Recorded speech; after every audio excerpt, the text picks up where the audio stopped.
नमस्कार दर्शकों। आज हम हमारे सीईटी का इकोनॉमी ये सब्जेक्ट पढ़ेंगे। अभी क्या है ना कि जनरल नॉलेज के अंडर जितने भी सब्जेक्ट्स आते हैं, पहले हिस्ट्री हुआ हमारा, देन ज्योग्राफी, अभी इकोनॉमी हम पढ़ रहे हैं। इसके बाद हमें जनरल नॉलेज के अंडर इकोनॉमी के बाद हमें general science and miscellaneous general knowledge आता है। तो आज हम इकोनॉमी का लेक्चर स्टार्ट करेंगे। ओके, फर्स्ट हम पढ़ेंगे planning commission. The planning commission was set up by a resolution of the government of India in March 1950 in pursuance of declared objective of the government. The planning commission was charged with the responsibility. उसकी responsibility क्या है? Making assessment of all resources of the country, augmenting deficient resources, ये एक उसकी responsibility है। formulating plans for the most effective and balanced utilization of resources and determining priorities. हाँ, अब उसमें क्या क्या है? Jawaharlal Nehru was first chairman of planning commission, ये आपको ध्यान में रखना होगा। Prime minister of India the ex officio chairperson of planning commission of India. Then Gulzarilal Nanda become the first deputy chairman of planning commission. First chairman of planning commission कौन थे? जवाहरलाल नेहरू। और first deputy chairman कौन थे प्लानिंग कमीशन के? Gulzarilal Nanda. Then organisation, chairman means prime minister of India. Chairman कौन होता है इसका? प्लानिंग कमीशन का? Prime minister of India. अभी हमारे प्राइम मिनिस्टर कौन है? नरेंद्र मोदी जी।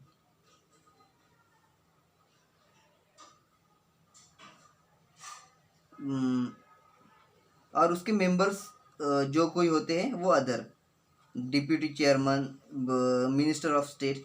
ये बुक थोड़ी सी पुरानी है इसलिए इसमें पुराने नाम है।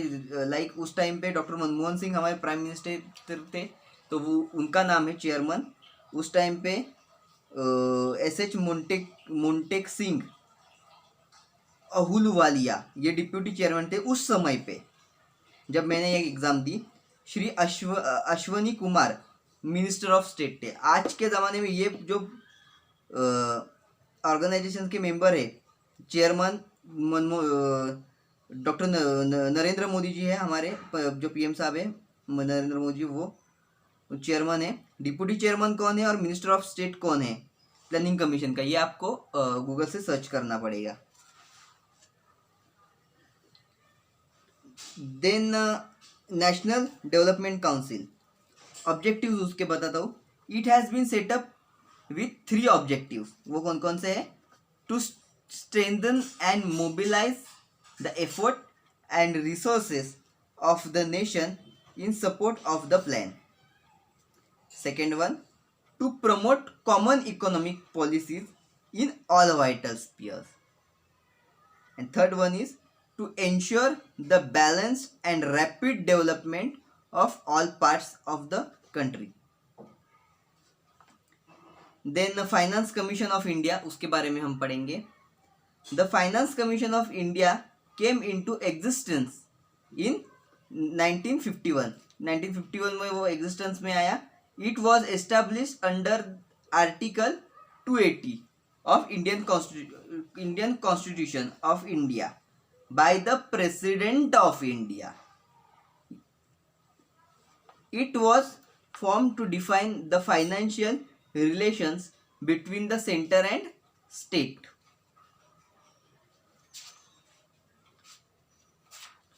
Then हम एग्रीकल्चर के बारे में पढ़ेंगे।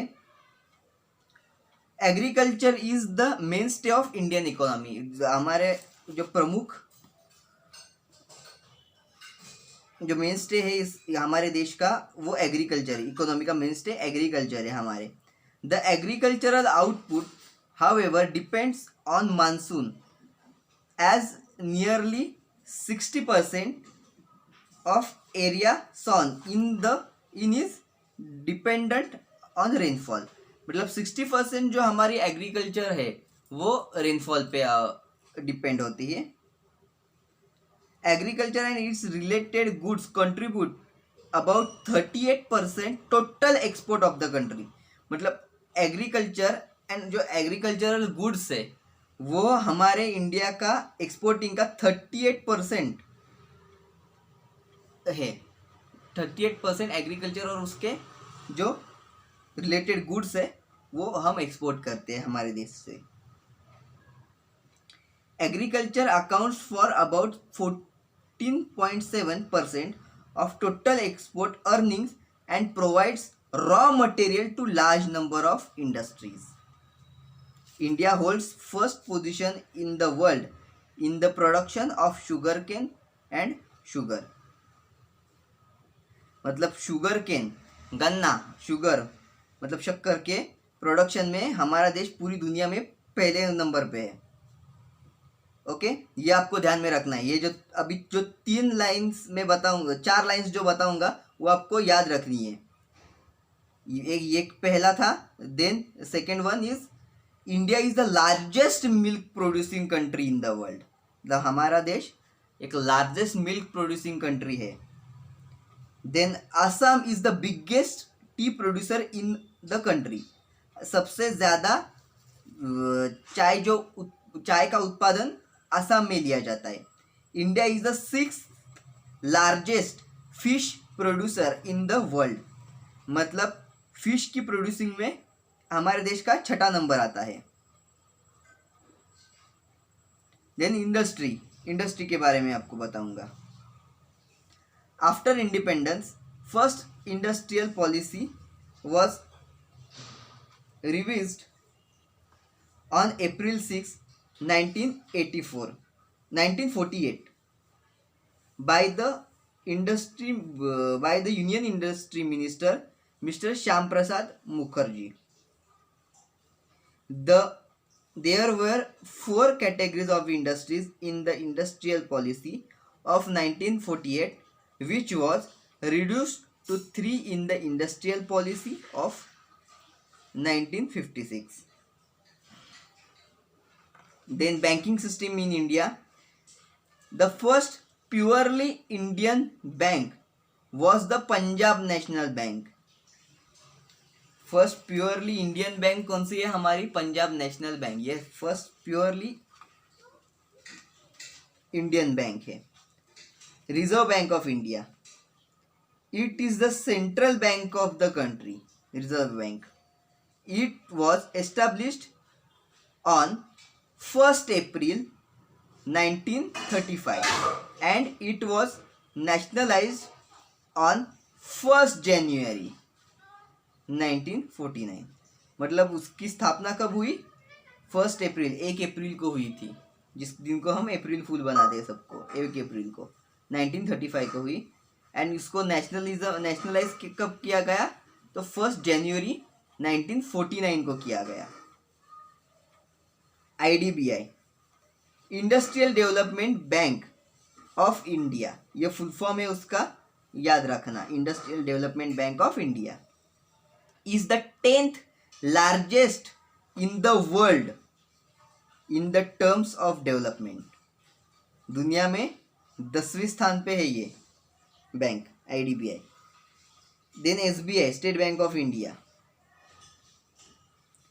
It was created in January 1921 by amalgamation of 3 presidency bank. It is the biggest commercial bank in the public sector of India. SBI has 5 subsidiaries. Then nationalization of banks में हम पढ़ेंगे. On 15 April 1980, those 6 private sectors bank whose reserves were more than rupees 200 crore each were nationalized. These banks are Andhra Bank, Punjab and Sindh Bank, New Bank of India, Vijaya Bank, corporation bank, oriental bank of commerce. Capital market में के बारे में हम पढ़ेंगे। Any market in which securities are traded. Capital markets include the stock and bond market, मतलब हम जो share market वगैरह लगाते हैं वो इसके अंडर आता है। टैक्स सिस्टम के बारे में पढ़ाऊंगा आपको। टैक्स बाय सेंट्रल गवर्नमेंट कौन कौन से? Custom duty, income tax and corporate tax. Tax by state government वो कौन कौन से हैं? The state government has right to collect all the taxes in this category. सभी तरह के टैक्स स्टेट गवर्नमेंट कलेक्ट कर सकता है and to spend them. There are two type of taxes, एक डायरेक्ट टैक्स है, एक दूसरा इनडायरेक्ट टैक्स है। डायरेक्ट टैक्सेस कौन कौन से? The taxes levied by the central government on income and wealth are important direct taxes. जो central government हमारी इनकम पे लेवी करता है उस टैक्स को डायरेक्ट टैक्स कहते हैं। Like income tax, property tax, gift tax. Gift tax मतलब लॉटरी लगती है हमें या फिर केबीसी हम जीत के आए तो उस पर जो टैक्स लगता है वो गिफ्ट टैक्स के अंदर आता है। Indirect tax, the main forms of indirect taxes are customs and excise duties and sales tax. Like sales tax, excise duty and custom duty, वही इनडायरेक्ट टैक्स में आता है, सिर्फ इतना। अब सेंसस जो थी हमारे 2011 की, अब तक तो कोई सेंसस हुई नहीं है 11 के बाद में। ये कोरोना के ड्यूरेशन की वजह से वो सेंसस रोक दी गई होगी। तभी हम 2011 के सेंसस के बारे में पढ़ेंगे। टोटल पॉपुलेशन ऑफ इंडिया क्या है?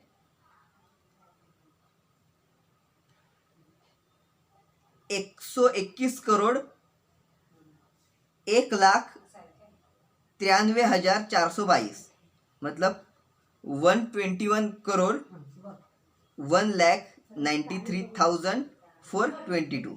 उसमें मेल्स कितने हैं हमारे देश में? तो वो है 6 करोड़ 23 लाख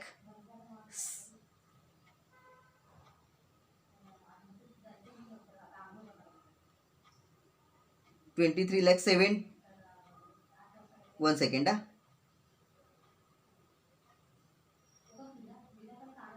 सॉरी 62 करोड़ 37 लाख 24,248 एंड उसमें फीमेल से 58 करोड़ 64 लाख 69,174। पॉपुलेशन बहुत है हमारे देश का। द पॉपुलेशन ग्रोथ कितना है?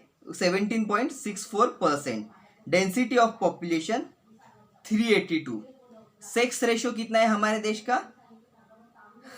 940। Literacy rate 74.04%। उसमें मेल लिटरेसी रेट कितना है? 82.14% एंड फीमेल लिटरेसी रेट जो है वो है 65.46%। Percentage of child population to total population कितना है? 13.12%। Percentage of urban population in the total population is 31.16%. The year 1921 called the year of Great Divide because after this census the population growth has always been in positive. Okay, then हम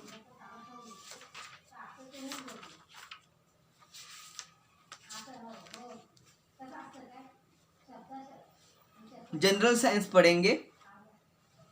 general science में physics पहले है। Physics में ज़्यादा कुछ नहीं आता है, डरने की कोई ज़रूरत नहीं होती। फिजिक्स है मतलब बहुत कुछ टफ होगा।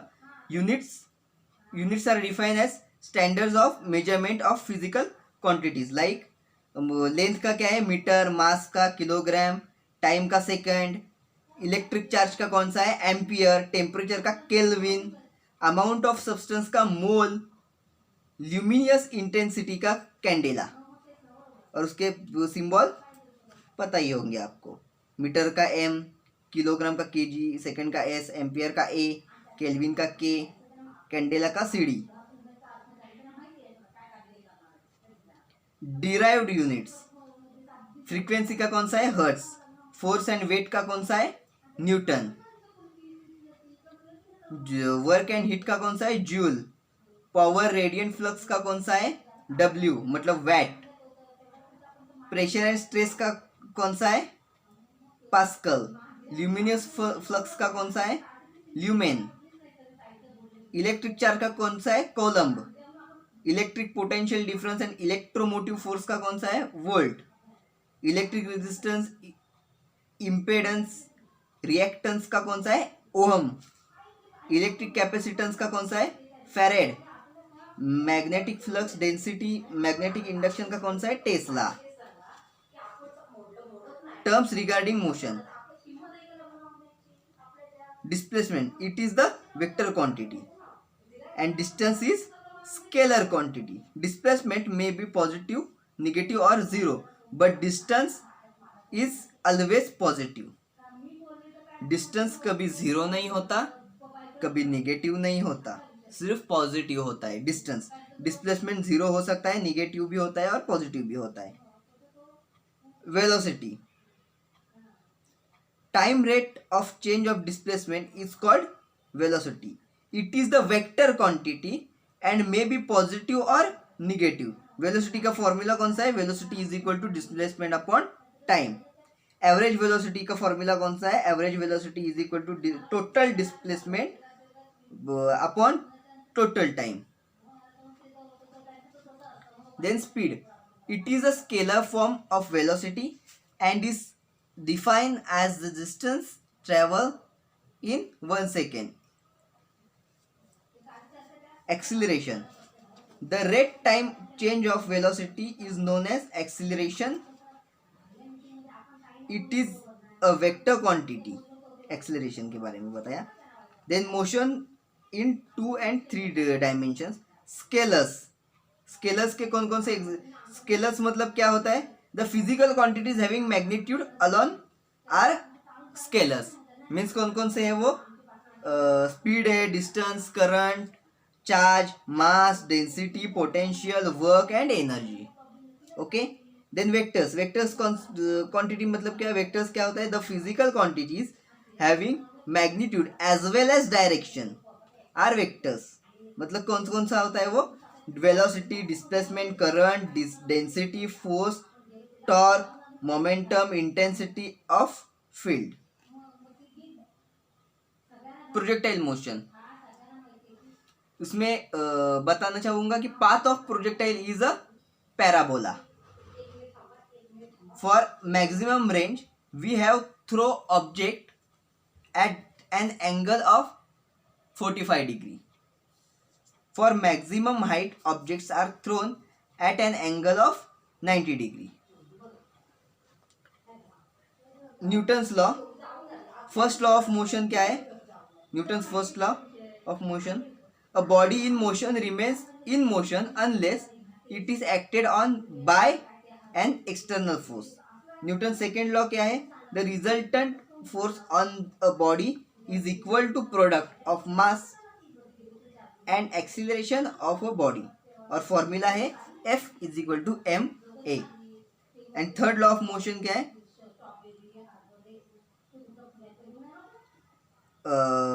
Newton's third law applies to pairs of bodies. If A exerts a force on body B, then body B exerts an equal and opposite force on body A. मतलब क्या होता है, अगर हम नाव में बैठे हैं और नाव से अगर हमको छलांग लगानी है जमीन पे, मतलब नाव को हम जमीन की तरफ लेकर आए, नदी से जमीन की तरफ लेकर आए और उससे अब जमीन के ऊपर छलांग लगानी है हमें, तो छलांग लगाते वक्त नाव थोड़ी सी पीछे चली जाती है, या फिर हम किसी दीवार पे से मुक्का मारते हैं जोर से, तो क्या होता है कि वो दीवार भी उतना ही फोर्स से हमें अपोज करती है, हमारे मुक्के को. Then impulse, unit is newton per second, impulse का यूनिट कौन सा है, newton per second, and dimensional formula is in square bracket mlt⁻⁻1, same as linear momentum की जैसा ही है ये. Application of impulse, bogies of train are provided with buffers. A cricket player draws his hand back while catching. ये है friction का formula क्या है, फ्रिक्शन का फॉर्मूला क्या है, R is equal to mg, मतलब friction is equal to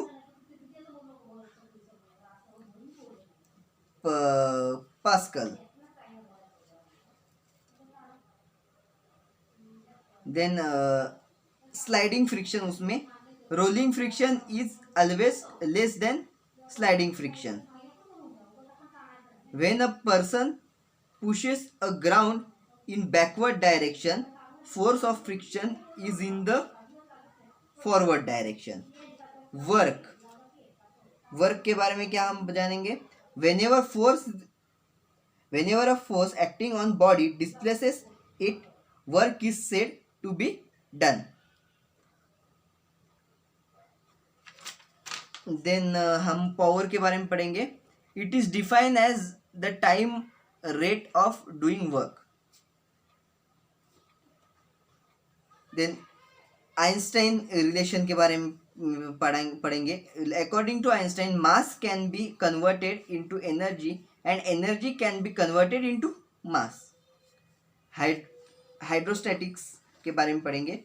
pressure is defined as force acting normally on unit area of the surface, मतलब pressure is equal to F upon A,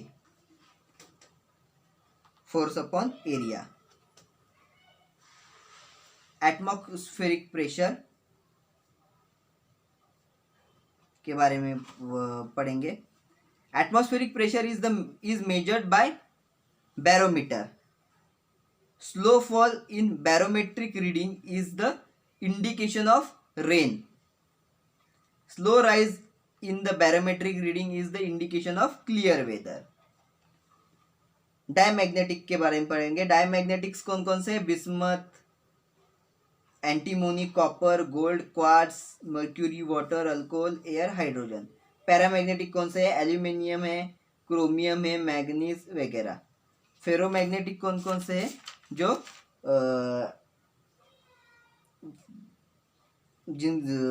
duplicate magnet बन सकते हैं, like iron, nickel, cobalt, ये होता है. तो दर्शकों, आज हम फिजिक्स एंड इकोनॉमी कंप्लीट कर चुके हैं. आपको एक विनती करता हूँ कि आप इस चैनल को सब्सक्राइब करें. हाँ, इस वीडियो को ज़्यादा से ज़्यादा शेयर करें, लाइक करें, दूसरों को भी फैलाएं, ताकि जो कोई CET दे रहा हो लॉ की, तो उसे उसका फ़ायदा हो सके. और हाँ, अगर आपको इस CET के कोई क्वेश्चंस चाहिए, क्वेश्चन पेपर चाहिए, तो उसके लिए मैंने डिस्क्रिप्शन में अपना नंबर दे रखा है.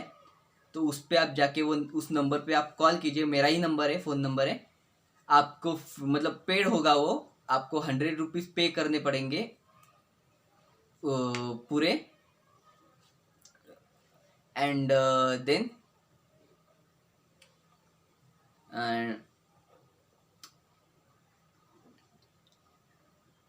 अब 100 रुपीज़ की फीस रहेगी. आपकी जो पेपर होगा, आपका एग्ज़ाम पेपर होगा, उसका 100 रुपीज़ फी रहेगी. एंड आप फिर से आपको बताना चाहूँगा कि हमारे इस चैनल को सब्सक्राइब करना ना भूले. धन्यवाद.